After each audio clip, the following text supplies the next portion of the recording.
The Man Next to You. Original stories of ordinary people in extraordinary hours. The ones history forgets to name. Season 3, The Hot Land. Episode 5, The Flame. Before the war, Corporal Web Tanner had used fire to make bread, and he never once stopped thinking about that. Not on the whole island, not for the rest of his life. His people had a bakery. He'd grown up with fire as the good thing, the early morning thing, the ovens coming up in the dark, the particular smell of the cane catching, and the heat building, and the dough going in pale and coming out gold.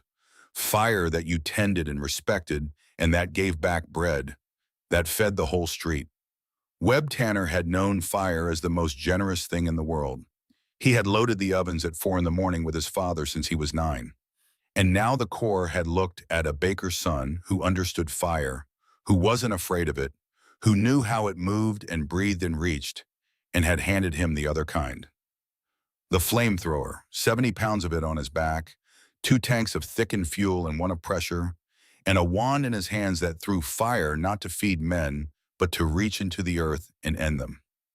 The same element, the exact opposite purpose. Tanner carried that contradiction up Bloody Nose Ridge every day, and it was heavier than the 70 pounds, and it never got lighter. Tanner, the lieutenant low beside him in the rocks, that cave up on the shoulder, the one that's been enfilading the ridgeline. It's got a whole rifle squad pinned, and it's killed I don't know how many trying to get up that draw. Engineers will blow it once it's quiet. We need it quiet. That's you. Tanner looked up at the dark mouth in the coral, one of 1,000 dark mouths on that ridge, and felt the thing he always felt, the thing he never let show. "Aye, sir," he said. The thing nobody understood about his job, the thing that separated the men who did it from everyone's idea of them, was that it was not done at a distance.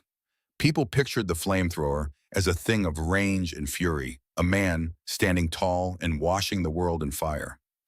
It wasn't that. To use it, you had to get close enough to throw fire into an opening, which meant close enough that the men inside could kill you the whole way in, which meant you crossed the last 20 yards to a cave mouth as the most wanted target on the ridge. 70 pounds of fuel on your back that one tracer would turn into your own pyre while a rifle squad poured covering fire over your head to keep the cave's heads down, and you ran at the dark hole in the earth that everyone else was running away from. It was the most intimate killing on an island full of intimate killing. You were near enough at the end to hear. That was the part. That was the part that lived in him. You were near enough to hear. Tanner went up the draw behind a wall of covering fire, bent under the 70 pounds, his crew with him. Ruiz on his right with a carbine, watching the flanking holes. The demolition pair behind with their satchels, waiting for him to make it quiet so they could seal it for good. The rifle squad on the ridge above, the pinned one, the one this cave had been killing, opened up, hard to cover him, and Tanner heard a big sergeant's voice up there running the fire.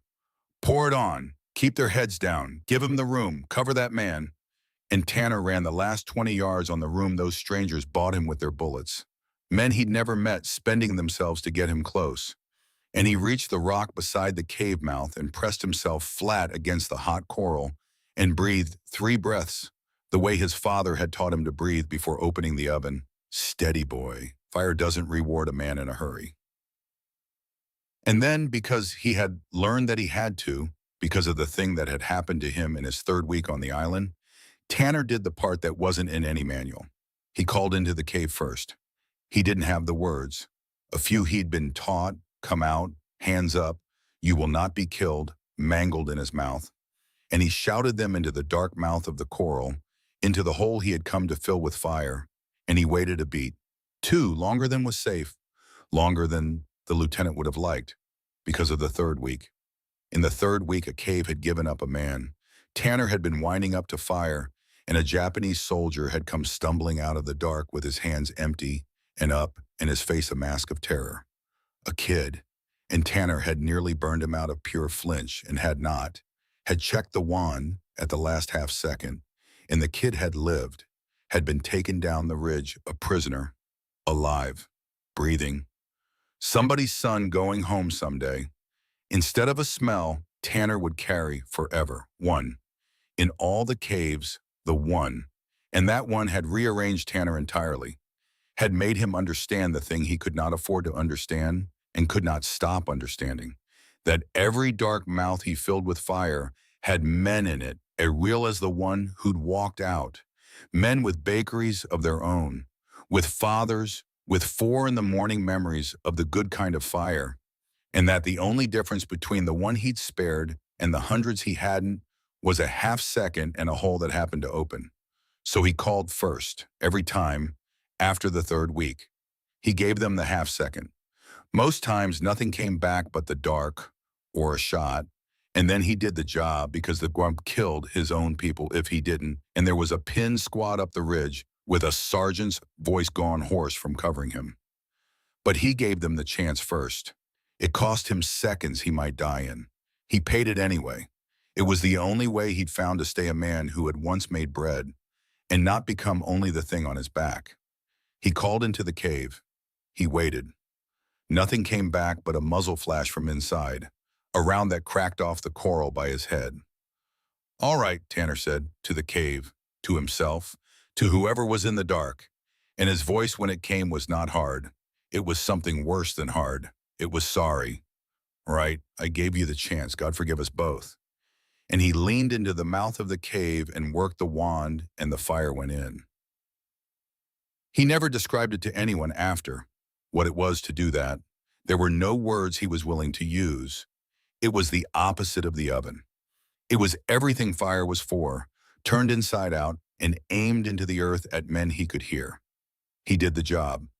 The cave went quiet the way the lieutenant had needed it quiet. The enfilade that had been killing the ridge silenced, and the demolition pair came up past him with their satchels and sealed the mouth with a roar and a slide of coral. And it was done, and the pin squad up on the ridge was free, and men Tanner would never meet were alive because of the worst thing he knew how to do. He sat down hard against the rock with the 70 pounds still on his back and his hands shaking. And Ruiz crouched next to him and didn't say anything, because Ruiz had been with him at the 3rd week cave and knew that there was nothing to say to Tanner right after, that you just stayed next to him until the shaking passed. "You called first," Ruiz said finally. "You always call first. One of these days that's gonna get you killed, Webb." "Maybe," Tanner looked at his shaking hands, "but I'll die a man who called first. I can't, Ruiz, I can't do this and not call first. The day I stop calling first is the day I'm just the tank. I gotta stay the guy who calls first, or there's no me left to come home." He scrubbed his face with a black hand. "My pop's got an oven, you know that? We make bread. I'm gonna go home and make bread with the same fire He couldn't finish it. He never could. "I gotta stay somebody who could still do that, who could still stand at the good kind of fire. You understand?" "I understand," Ruiz said, and put his hand on the back of Tanner's neck for a second, the way you would with a brother. And that was the whole of the comfort there was, and it was enough to get Tanner back on his feet. Up on the ridge, when the cave went quiet, the pin squad came up out of their holes into the sudden mercy of it, and the big sergeant, Bellamy, Tanner would learn the name later, or maybe never, the accounts disagree, looked down the draw at the man with the tanks on his back sitting against the rock, and understood what it had cost, the way the good sergeants always understood, and he didn't cheer and he didn't whoop. He just took off his helmet for a second, in the heat, in the open, a thing you didn't do, and held it against his chest, looking down at Tanner. A small grave nod, one man to another across the draw. "I know what you spent to do that. I know it wasn't free. Thank you. I'm sorry it had to be you." And Tanner saw it and lifted one black, exhausted hand back. And that was the whole exchange. And neither of them ever spoke a word to the other. Not then, not ever. And it was one of the truest conversations of Tanner's life.